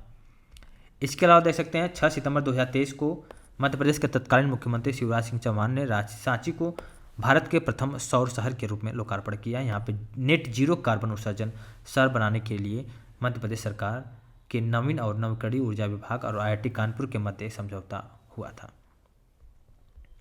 सांची के निकट नागौरी में 3 मेगावाट क्षमता की सौर परियोजना की स्थापना के परिणाम स्वरूप सांची एक सौर शहर के रूप में विकसित होने में सफल रहा है। भविष्य में सांची के निकट गुलगांव में 5 मेगावाट की एक सौर परियोजना स्थापित की जाएगी, जो कृषि क्षेत्र की ऊर्जा आवश्यकताओं की पूर्ति करेगा। सांची के एक सौर शहर बनने के परिणाम स्वरूप प्रतिवर्ष कार्बन डाइऑक्साइड उत्सर्जन में लगभग 14,000 टन की कटौती होगी। मोढेरा देखिए पहला 24x7 सौर ऊर्जा संचालित गांव बना है। 9 अक्टूबर 2022 के मध्य प्रधानमंत्री नरेंद्र मोदी ने गुजरात का दौरा किया है। मोढेरा को भारत का पहला 24 घंटे सौर ऊर्जा से संचालित गांव घोषित किया है। वहीं पर देख सकते हैं ग्राउंड माउंटेड 6 मेगावाट क्षमता का एक सौर ऊर्जा संयंत्र स्थापित किया गया है। मोढेरा का सोलराइजेशन सूर्यग्राम परियोजना के तहत किया गया है। इसको भी ध्यान देने की जरूरत है। इसके अलावा देख सकते हैं स्मरणीय पॉइंट है कि केंद्रीय शिक्षा मंत्रालय के द्वारा जारी विज्ञप्ति के अनुसार देखिए अभी NCERT को डीम्ड विश्वविद्यालय का दर्जा दिया गया, इसको भी ध्यान देने की जरूरत है।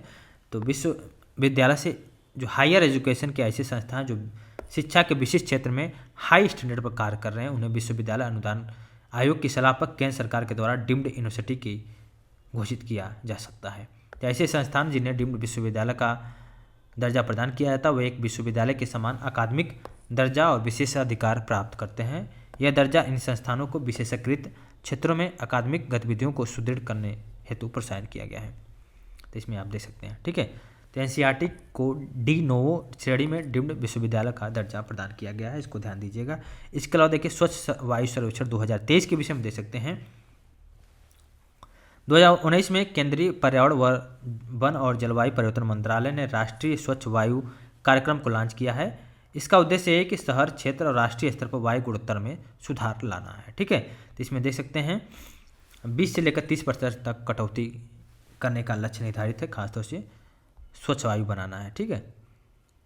और 131 शहरों के लक्षित किया गया है इसमें। तो इसमें देख सकते हैं नीले आकाश 7 सितंबर 2023 को नीले आकाश के लिए स्वच्छ वायु के लिए अंतर्राष्ट्रीय दिवस के अवसर पर स्वच्छ वायु सर्वेक्षण 2023 के परिणाम को घोषित किया गया है। इसमें देख सकते हैं रैंक 1, 2, 3। रैंक 1 शहर Indore, Agra second, Thane third number पे है। तो आगरा सेकंड नंबर पर उत्तर प्रदेश में है, जो कि 1 से लेकर 10 लाख से अधिक आबादी वाले में है, ठीक है। टॉप में 3 से 10 लाख की श्रेणी में अमरावती नंबर 1 है। मुरादाबाद सेकंड नंबर पे है उत्तर प्रदेश का। 3 लाख से कम श्रेणी में देखिए परवाड़ू हिमाचल प्रदेश, काला अम्ब हिमाचल प्रदेश, अंगुल ओडिशा का। उत्तर प्रदेश की स्थिति आप देख सकते हैं आगरा नंबर 1, वाराणसी सेकंड 11वें नंबर पे है ओवरऑल श्रेणी में, लेकिन उत्तर प्रदेश में सेकंड नंबर पे है, ठीक है। इसको आप देख लीजिए। इसके अलावा देखिए भारत मंडपम अंतर्राष्ट्रीय प्रदर्शन सह सम्मेलन के विषय में देखेंगे। फिर को देखेंगे भारत मंडपम अंतर्राष्ट्रीय प्रदर्शनी सह सम्मेलन केंद्र। इसमें 1 ईयर का करंट अफेयर को इंक्लूड किया गया है। हम लोग 1 ईयर के करंट अफेयर को इंक्लूड करते हैं इसमें। देखिए सबसे पहले भारत मंडपम अंतर्राष्ट्रीय प्रदर्शनी सह सम्मेलन केंद्र के विषय में देखेंगे। तो देखिए, सबसे पहले देश में बैठक, सम्मेलन और प्रदर्शनियों के आयोजन के लिए एक बुनियादी ढांचे की आवश्यकता के प्रधानमंत्री के दृष्टिकोण ने नई दिल्ली में स्थित प्रगति मैदान में अंतर्राष्ट्रीय प्रदर्शनी सह सम्मेलन केंद्र की संकल्पना को जन्म दिया है। इस परियोजना के तहत प्रगति मैदान में स्थित पुरानी और जर्जर हो चुकी जो सुविधाओं का नवीकरण किया गया है। तो देखिए, इसमें स्मरणीय पॉइंट ये है कि हाल में ही प्रधानमंत्री नरेंद्र मोदी जी ने नई दिल्ली में स्थित प्रगति मैदान में अंतर्राष्ट्रीय प्रदर्शनी सह सम्मेलन केंद्र का उद्घाटन किया है, जिसको नाम दिया गया भारत मंडपम नाम दिया गया है। और इसके विषय में और भी देखिए तो भारत मंडपम का नाम भगवान बसवेश्वर के अनुभव मंडपम से प्रेरित है। अनुभव मंडपम जो कि 12वीं सदी में भगवान बसवेश्वर कर्नाटक में सार्वजनिक समारोह के लिए स्थापित एक मंडप था, जिसमें से 123 करोड़ के क्षेत्र में के साथ साथ आईसीसी 123 एकड़ के क्षेत्र के साथ आईसीसी परिसर को भारत के सबसे बड़े MIC जिसको बोलते हैं meeting, incentive, conferences and exhibition गंतव्य के रूप में विकसित किया गया है। और वर्ष 2023 में G20 शिखर सम्मेलन का आयोजन भी भारत मंडपम में किया गया है। तो बहुत ही इंपॉर्टेंट है। इसके बाद देखिए, भारत विश्व की सबसे ऊंची नटराज की मूर्ति के विषय में देख सकते हैं। नई दिल्ली भारत मंडपम में विश्व की सबसे ऊंची नटराज की मूर्ति जिसको बोलते हैं वर्ल्ड टालेस्ट नटराज स्टैचू भी स्थापित की गई है। नटराज जो कि नृत्य करते हुए मुद्रा में भगवान शिव की इस मूर्ति की ऊंचाई जो कि 28 फीट है। इसमें देखिए 8 धातु हैं, देख सकते हैं। 8 धातु के नाम स्वर्ण, रजत, सीसा, तांबा, टीन, पारा और लोहा और जस्ता है। इस मूर्ति को तमिलनाडु के तंजावुर जिले में स्थित स्वामी मलाई में मूर्तिकार राधा कृष्ण स्थापति और उनके दल के द्वारा 7 माह के रिकॉर्ड समय में निर्मित किया गया है। इस मूर्ति का निर्माण जो कि लास्ट वैक्स कास्टिंग विधि द्वारा किया गया है। प्रधानमंत्री विश्वकर्मा योजना के विषय में देख सकते हैं, बहुत इंपॉर्टेंट योजना है। प्रधानमंत्री जी के द्वारा जिसको घोषणा किया गया, इसको लॉन्च किया गया। इसको देखिए, कारीगर और शिल्पकार भारतीय अर्थव्यवस्था में खासतौर से बहुत ही इंपॉर्टेंट रोल प्ले करते हैं। खासतौर से कार्यबल का एक महत्वपूर्ण हिस्सा भी है। ऐसे लोग अपने हाथों और उपकरणों की सहायता से कार्य करते हैं और सेल्फ एम्प्लॉयड होते हैं। इन्हें सामान्यतः अगर देखा जाए तो अर्थव्यवस्था के अनौपचारिक, इनफॉर्मल या असंगठित अनऑर्गेनाइज क्षेत्र का हिस्सा मानते हैं। इन पारंपरिक कारीगरों एवं शिल्पकारों को विश्वकर्मा के रूप में संदर्भित किया जाता है। ये लोग मुख्यतः लोहार, स्वर्णकार, कुंभार, बढ़ई, मूर्तिकार जैसे व्यवसायों में संलग्न होते हैं। नई दिल्ली में विश्वकर्मा जयंती के अवसर पर प्रधानमंत्री नरेंद्र मोदी ने विश्वकर्मा योजना को लॉन्च किया, जो कि 17 सितंबर 2023 को लॉन्च किया। और प्रधानमंत्री जी ने इसका घोषणा 77वें स्वतंत्रता दिवस के अवसर पर राष्ट्र के नाम संबोधन में विश्वकर्मा योजना की घोषणा किया था। और प्रधानमंत्री विश्वकर्मा योजना एक सेंट्रल सेक्टर की एक योजना है। इसमें जो पार्टिसिपेशन होगा सारा ही पैसे का सेंटर देगा। इसमें कुल मिलाकर 13,000 करोड़ रुपये निर्धारित है इसके लिए। और इसमें लघु, सूक्ष्म और मध्यम उद्यम मंत्रालय, कौशल विकास और उद्यमिता मंत्रालय और वित्त मंत्रालय के वित्तीय सेवाएं विभाग के साथ मिलकर कार्यान्वित किया जाएगा। इसमें सूक्ष्म, लघु और मध्यम उद्यम मंत्रालय को नोडल एजेंसी के रूप में नियुक्त किया गया है। पीएम विश्वकर्मा योजना की जो टैगलाइन है, सामान्य सामर्थ्य समृद्धि, इसका टैगलाइन है। 5 वर्षों की अवधि रहेगी और 18 पारंपरिक व्यवसायों को शामिल इसमें किया गया है। इसमें देख सकते हैं नाव, बढ़ई, अस्त्र निर्माता, लोहार, हथौड़ा, टूलकिट निर्माता, ताला बनाने वाले, स्वर्णकार, कुंभार, मूर्तिकार, मोची, राजमिस्त्री, टोकरी, झाड़ू निर्माता, जूट बुनकर, गुड़िया, खिलौना निर्माता, नाई, माला बनाने वाले, धोबी, दर्जी, मछली पकड़ने वाले या मछली पकड़कर जाल बनाने वाले, इसको शामिल किया गया है। ठीक है। तो कारीगरों, इसका उद्देश्य देखिए यही है कि कारीगर और शिल्पकारों को विश्वकर्मा के रूप में मान्यता प्रदान करने के माध्यम से उन्हें इस योजना के तहत सभी लाभों को प्राप्त करने हेतु एलिजिबल बनाया गया है। विश्वकर्मा के कौशल को निखारने के लिए उनका कौशल उन्नयन, स्किल अपग्रेडेशन करना और उन्हें प्रशंसनीय और उपयुक्त प्रशिक्षण उपलब्ध कराना है। साथ ही साथ उनकी क्षमता और उत्पादन के साथ साथ उनके उत्पादों और गुणवत्ता को बढ़ावा देने के लिए बेहतर और अत्याधुनिक उपकरणों तक उनकी पहुंच को सुगम बनाना। इसमें देखिए सर्टिफिकेट दिया जाएगा, साथ ही साथ ID कार्ड भी प्रदान किया जाएगा। ठीक है। तो आई होप इतना क्लियर हो गया होगा। और इस योजना के तहत लक्षित अभ्यर्थियों को कोलेटरल मुक्त एंटरप्राइजेज विकास ऋण के रूप में वित्तीय सहायता भी दिया जाएगा, जो कि 5% का ब्याज दर रहेगा। 1 लाख रुपये तक पहली किस्त और दूसरी किस्त में 2 लाख रुपये तक दिया जाएगा ऋण सहायता। ठीक है। तो आई होप क्लियर हुआ प्रधानमंत्री विश्वकर्मा योजना के तहत। अब देखिए प्रथम ABDM माइक्रोसाइज के विषय में। 27 सितंबर 2021 को प्रधानमंत्री नरेंद्र मोदी ने राष्ट्रीय स्तर पर Ayushman Bharat digital mission ABDM जिसको बोलते हैं आयुष्मान भारत डिजिटल मिशन का शुभारंभ किया। प्रधानमंत्री की अध्यक्षता में केंद्रीय मंत्रिमंडल ने लगभग 1600 करोड़ रुपए के बजट के साथ 5 वर्षों की अवधि हेतु आयुष्मान भारत डिजिटल मिशन के कार्यान्वयन को मंजूरी प्रदान किया गया है। यह केंद्रीय क्षेत्र की योजना है और आयुष्मान भारत डिजिटल मिशन हेतु राष्ट्रीय स्वास्थ्य प्राधिकरण नेशनल हेल्थ अथॉराइजेशन या अथॉरिटी को कार्यान्वयन एजेंसी नियुक्त किया गया है। आयुष्मान भारत डिजिटल मिशन के राष्ट्रीय स्तर पर लॉन्च होने के बाद से स्वास्थ्य सेवाओं में संलग्न विभिन्न हितधारक इसमें सक्रिय रूप से भाग ले रहे हैं। और देखिए, आयुष्मान भारत डिजिटल मिशन के साथ इन स्वास्थ्य सेवाओं के प्रदाताओं के व्यापक जुड़ाव को बढ़ावा देने के लिए राष्ट्रीय स्वास्थ्य प्राधिकरण ने माइक्रोसाइट्स का विचार परिकल्पित किया है।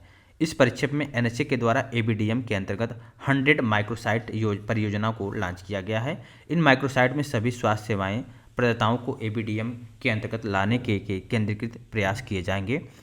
इसमें ABDM का विस्तार देश भर के निजी स्वास्थ्य सेवाएं प्रदाताओं तक करने में मदद मिलेगी। ठीक है, इसमें देखिए राष्ट्रीय स्वास्थ्य प्राधिकरण के द्वारा 100 माइक्रोसाइट परियोजना के तहत आइजोल मिजोरम में प्रथम ABDM माइक्रोसाइट को लॉन्च किया गया है।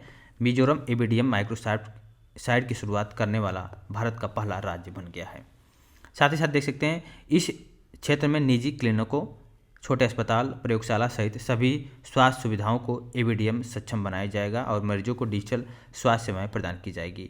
मिजोरम ने आइजोल में ABDM माइक्रोसाइट्स को लागू करने के लिए यूथ फॉर एक्शन को इंटरफेसिंग एजेंसी के रूप में नियुक्त किया गया है। ABDM के संदर्भ में एक माइक्रोसाइट उन लघु और मध्यम स्तरीय क्लिनिकों, नर्सिंग होम, अस्पतालों, समांतर कम से कम 10 से कम बिस्तर वाले प्रयोगशाला, फार्मेसियों और स्वास्थ्य सुविधाओं का एक समूह है जो ABDM सक्षम है, जो मरीजों को डिजिटल स्वास्थ्य सेवाएं उपलब्ध कराते हैं। ये माइक्रोसाइट देश भर के विभिन्न राज्यों, केंद्रशासित प्रदेशों में स्थापित की जाएगी।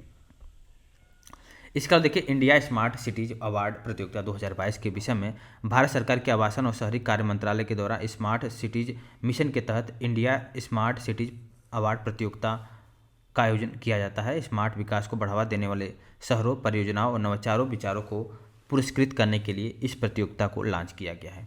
अब तक 2018, 19 से 2020 में ISSC के 3 संस्करणों का आयोजन किया गया। ISSC के चौथे संस्करण को अप्रैल 2022 में लॉन्च किया गया है।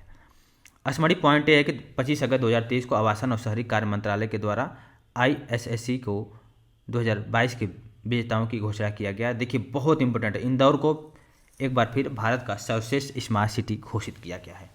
तो ICSE में इंदौर को सर्वश्रेष्ठ स्मार्ट सिटी के रूप में घोषित किया गया है। और देखिए इंदौर नंबर 1 है, सूरत सेकंड नंबर पर, आगरा थर्ड नंबर पर स्मार्ट सिटीज अवार्ड में। और राज्य पुरस्कार में मध्य प्रदेश नंबर 1 है, तमिलनाडु सेकंड, राजस्थान थर्ड और उत्तर प्रदेश फोर्थ नंबर पे। देखिए थर्ड पर 2 नंबर है, राजस्थान उत्तर प्रदेश है। ठीक है, चंडीगढ़ को सर्वश्रेष्ठ केंद्र शासित प्रदेश घोषित किया गया। चंडीगढ़ को अमृत भारत स्टेशन योजना के विषय में देख सकते हैं केंद्रीय रेल मंत्रालय ने रेलवे स्टेशनों के आधुनिकीकरण की एक नीति तैयार की है। इसमें अमृत भारत स्टेशन योजना नाम दिया गया है। इस योजना के तहत एक दीर्घकालिक दृष्टिकोण जिसको बोलते हैं लॉन्ग टर्म विजन के साथ निरंतर आधार पर रेलवे स्टेशनों के विकास की परिकल्पना की गई है। अभी तक इस योजना के अंतर्गत विकास हेतु कुल मिलाकर 1309 रेलवे स्टेशनों को चिन्हित किया गया है। इसमें से सर्वाधिक 156 रेलवे स्टेशन उत्तर प्रदेश में स्थित है। इसके बाद महाराष्ट्र में 126 और पश्चिम बंगाल में 98 रेलवे स्टेशन का स्थान है। बिहार के 92 रेलवे स्टेशन इस योजना के अंतर्गत शामिल है। अमृत भारत रेल स्टेशन योजना 6 अगस्त 2023 को प्रधानमंत्री नरेंद्र मोदी ने अमृत भारत स्टेशन योजना के भाग के रूप में देश भर के 508 रेलवे स्टेशनों के पुनर्विकास की आधारशिला रखा है।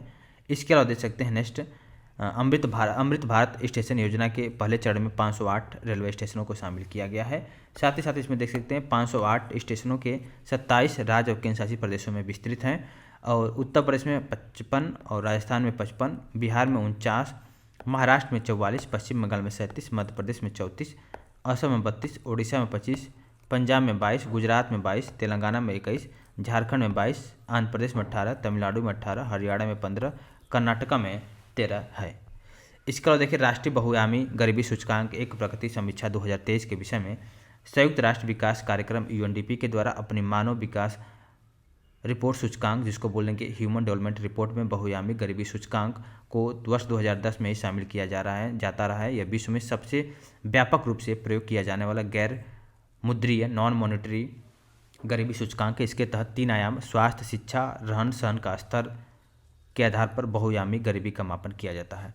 राष्ट्रीय बहुआयामी गरीबी सूचकांक परियोजना नेशनल एमपीआई प्रोजेक्ट का उद्देश्य वैश्विक रूप से स्वीकार होने के साथ साथ भारत की स्थिति के अनुरूप एक सूचकांक का निर्माण करना है। इस परियोजना का व्यापक उद्देश्य वैश्विक एमपीआई रैंकिंग में भारत की स्थिति में सुधार करना है।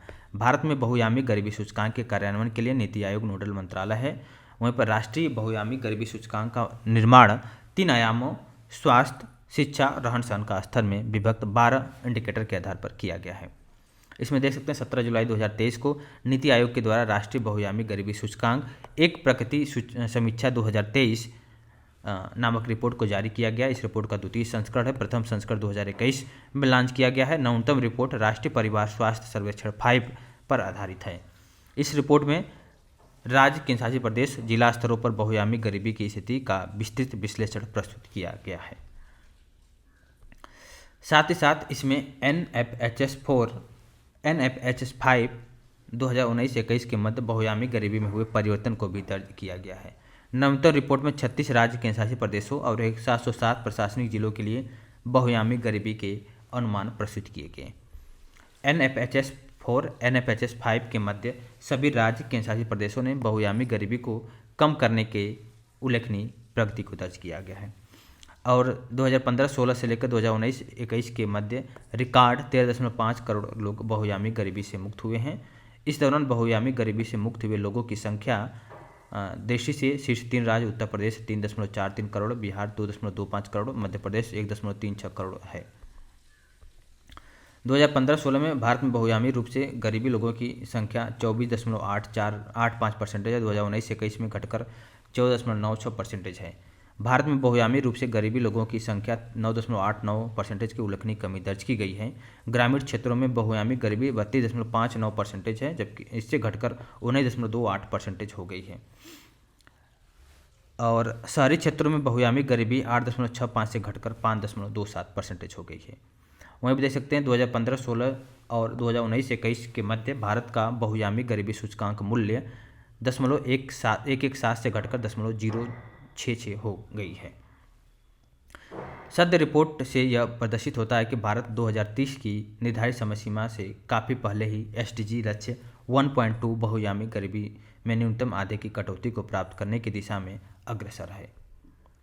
अब देखिए MPI 2023 सर्वाधिक बहुआयामी गरीबी वाले शीर्ष 5 राज्य के विषय हम देख सकते हैं। बिहार 33.76 बहुआयामी गरीबी जनसंख्या है। झारखंड का 28.81, मेघालय का 27.79, उत्तर प्रदेश का 22.93, मध्य प्रदेश का 20.63% है बहुआयामी गरीबी जनसंख्या।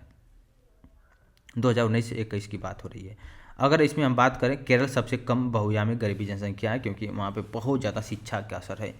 पढ़े लिखे लोग हैं, वही सरकार चुनते हैं जो उनके भविष्य के लिए काम करें। ठीक है, और किसी भी बहकाव में नहीं आता। वहाँ की सरकार भी काम करती है, क्योंकि वहाँ पे एजुकेशन का असर है। ठीक है, वहाँ पर कोई बात ऐसा बोल दिया जाए तो मतलब एक तरह से कहा जाए तो शिक्षा का बहुत ज़्यादा इंपॉर्टेंट रोल रहता है एजुकेशन के मामले में। और वैसे हर जगह नेगेटिव और पॉजिटिव पॉइंट होता है, तो पॉजिटिव पॉइंट को हमेशा देखना चाहिए। केंद्रशासित प्रदेशों में दादर और नगर हवेली और दमन और दीप में बहुआयामी जनसंख्या सर्वाधिक, जो कि 9.21% है, जबकि पुडुचेरी में सबसे कम 0.85% है। बहुआयामी गरीबी लोगों की संख्या में सबसे तेज़ कमी उत्तर प्रदेश में हुआ है, बिहार में, फिर मध्य प्रदेश, उड़ीसा और राजस्थान में दर्ज की गई है। बिहार में देख सकते हैं 18.13% से कमी आई है, मध्य प्रदेश में 15.94 का, उत्तर प्रदेश 14.75 का, उड़ीसा में 13.65 की कमी आई है। वहीं पर उत्तर प्रदेश सर्वाधिक न्यूनतम बहुआयामी गरीबी वाले 5 जिले में देख सकते हैं 2019-21 के बीच में। बहराइच में 54.44% है, श्रावस्ती में 49.62, बलरामपुर में 41.55, बदायूं में 40.37, वहीं सीतापुर में 40.15 बहुआयामी गरीबी जनसंख्या परसेंटेज में है। न्यूनतम बहुआयामी गरीबी वाले जिला जो कि गाजियाबाद, लखनऊ, कानपुर, गौतम बुद्ध नगर और हापुड़ है। ठीक है, सबसे कम जो कि आपको गाजियाबाद में देखने को मिलेगा। उत्तर प्रदेश की बात हो रही है। और सबसे ज़्यादा बहराइच में, ठीक है, 54.44 गरीबी है वहाँ पे। वैभव फेलोशिप योजना को दे सकते हैं। अक्टूबर 2020 में भारत सरकार के द्वारा वैश्विक भारतीय वैज्ञानिक शिखर सम्मेलन का आयोजन किया गया। यह प्रवासी एवं निवासी भारतीय शोधकर्ताओं, शिक्षाविदों का एक आभासी सम्मेलन था। इसी क्रम में 28 फरवरी 2023 को राष्ट्रीय विज्ञान दिवस के अवसर पर भारतीय प्रवासियों के लिए वैभव फेलोशिप योजना का शुभारंभ किया गया। इस योजना की शुरुआत केंद्रीय विज्ञान और प्रौद्योगिकी मंत्रालय के द्वारा किया गया वैभव फेलोशिप योजना का। और भारत सरकार ने वैभव कार्यक्रम को लागू करने हेतु 15 जून 2023 को वैभव फेलोशिप काल 2023 की घोषणा किया है। इस कार्यक्रम के क्रियान्वयन हेतु विज्ञान और प्रौद्योगिकी विभाग एक नोडल एजेंसी है। यह फेलोशिप भारतीय मूल के उत्कृष्ट वैज्ञानिक प्रौद्योगिकीविदों को प्रदान की जाएगी जो अपने संबंधित देशों में अनुसंधान गतिविधियों में संलग्न हैं। वैभव फेलोशिप का उद्देश्य भारत की उच्च शिक्षा और वैज्ञानिक संस्थाओं के अनुसंधान परितंत्र, जिसको बोलते हैं रिसर्च इकोसिस्टम, में सुधार करना है। चयनित वैभव फेलो को पहचानने के लिए 18 ज्ञान क्षेत्रों में काम करने हेतु आमंत्रित किया जाएगा, जिनमें प्रमुख कार्य क्षेत्र हैं क्वांटम प्रौद्योगिकी, कृत्रिम बुद्धिमत्ता, मशीन लर्निंग, कंप्यूटेशनल विज्ञान, डेटा साइंस, फोटोनिक्स, ऊर्जा, इलेक्ट्रॉनिक्स एंड सेमीकंडक्टर प्रौद्योगिकी, संचार प्रौद्योगिकी, एरोस्पेस प्रौद्योगिकी एंड कृषि विज्ञान इसका राइट आंसर है। वैभव फेलो सहयोग हेतु एक भारतीय संस्थान की पहचान करेंगे और 1 वर्ष में 2 माह और अधिकतम 3 वर्षों तक उस संस्थान से संबंध रह सकते हैं। वैभव फेलो उनके भारतीय समकक्षों के साथ विज्ञान और प्रौद्योगिकी के अत्याधुनिक क्षेत्रों में उस संस्थान में अनुसंधान गतिविधियों प्रारंभ करने में मदद करेंगे जिससे वह संबंध हैं। अब देखिए Mihir, mission on advance and high impact research के विषय में देश में ऊर्जा क्षेत्रों से संबंधित नवीनतम एंड उभरती हुई प्रौद्योगिकियों, जिसको बोलते हैं लेटेस्ट इमर्जिंग टेक्नोलॉजी पर अत्याधुनिक एवं उच्च प्रभाव अनुसंधान हाई इम्पैक्ट रिसर्च संचालित किए जाने की तत्काल आवश्यकता है। इस आवश्यकता को पूरा करने के दृष्टिगत हाल में ही मिहिर नामक मिशन को लॉन्च किया गया है। Mission on advance and high impact research नामक एक राष्ट्रीय मिशन का शुभारंभ किया गया है। मिहिर का शुभारंभ केंद्रीय विद्युत मंत्रालय और नवीन और नवकरणीय ऊर्जा मंत्रालय के द्वारा संयुक्त रूप से किया गया है। 2023 से लेकर 2027-28 तक 5 वर्ष की प्रारंभिक अवधि हेतु तैयार किया गया है। और इसके विषय में देख सकते हैं इस प्रमुख उद्देश्य को भारत का उन्नत विद्युत प्रौद्योगिकी हेतु एक विनिर्माण केंद्र बनाना है। इसमें अपेक्स कमेटी शीर्ष समिति, मिशन की संरचना द्विस्तरीय है जो कि निम्नलिखित अपेक्स कमेटी शीर्ष समिति इस मिशन के तहत निर्मित होने वाले प्रौद्योगिकियों को और उत्पादों पर विचार विमर्श करेगी और अनुसंधान प्रस्तावों को मंजूरी प्रदान करेगी। इसकी अध्यक्षता केंद्रीय विद्युत मंत्री और नवीन और नवकरणीय ऊर्जा मंत्री के द्वारा की जाएगी। टेक्निकल स्कूपिंग कमेटी के विषय हम देख सकते हैं। यह समिति अनुसंधान क्षेत्रों की पहचान, संभावित प्रौद्योगिकियों की सिफारिश और अनुमोदित अनुसंधान परियोजनाओं की निगरानी करेगी। और इस मिशन का सचिवालय सेक्रेटेरिएट CPRI बेंगलुरु में स्थित होगा। राज्य खाद्य सुरक्षा सूचकांक 2022-23 के विषय में राज्य खाद्य सुरक्षा सूचकांक को भारतीय खाद्य सुरक्षा और मानक प्राधिकरण, जिसको बोलते हैं food safety and standard authority of India के द्वारा प्रतिवर्ष जारी किया जाता है। सूचकांक का प्रथम संस्करण 2019 में विश्व खाद्य सुरक्षा दिवस जो कि 7 जून के अवसर पर जारी किया गया था। इसके देखिए विभिन्न मानदंड के आधार पर इसको मापन किया जाता है। इसमें देख सकते हैं स्मरणीय पॉइंट है कि 7 जून 2023 को केंद्रीय स्वास्थ्य और परिवार कल्याण मंत्रालय मंत्री जो कि मनसुख मांडविया के द्वारा राज्य खाद्य सुरक्षा सूचकांक को जारी किया गया। यह इसका 5वां चरण है। इसमें केरल नंबर 1 पे, पंजाब सेकंड नंबर पे बना हुआ है। बिहार जो कि 19वें स्थान पे है बड़े राज्यों में। वहीं पर कुल प्राप्तांकों के आधार पर शीर्ष छोटे राज्य गोवा, मणिपुर और सिक्किम में क्रमशः 1, 2, 3 पे है। और उत्तर प्रदेश का भी देखेंगे हम लोग। देखिए छोटे राज्यों की कुल श्रेणी में मिजोरम अंतिम स्थान पे है। और कुल प्राप्तांकों में अगर केंद्र शासित प्रदेशों में देखा जाए नंबर 1 पे जम्मू कश्मीर है, फिर दिल्ली है, फिर चंडीगढ़ है, लक्षद्वीप इसमें अंतिम स्थान पे है। और निष्पादन ग्रेडिंग सूचकांक 2.0 के विषय में देखा जाए 2021-22 संघ और राज्य क्षेत्र के विषय में, तो स्कूल शिक्षा और साक्षरता विभाग ने स्कूल शिक्षा के क्षेत्र में परिवर्तनकारी बदलाव को उत्प्रेरित करने के उद्देश्य से निष्पादन ग्रेडिंग सूचकांक परफॉर्मेंस ग्रेडिंग इंडेक्स को डिजाइन किया है। राज्य और केंद्र शासित प्रदेशों के लिए यह सूचकांक सर्वप्रथम 2019 में 2017-18 हेतु प्रकाशित किया गया था। और राज्य और संघ राज्य क्षेत्रों के प्रथम संस्करण के जारी होने के बाद से अब तक इसमें शामिल कई इंडिकेटर को समाप्त और निरर्थक हो चुके हैं। 2021-22 के लिए पीजीआई राज्य संघ राज्य क्षेत्रों की संरचना को संशोधित किया गया है और इसका पुनर्नामकरण 2.0 के रूप में किया गया है। इसमें स्टडी पॉइंट देखते हैं।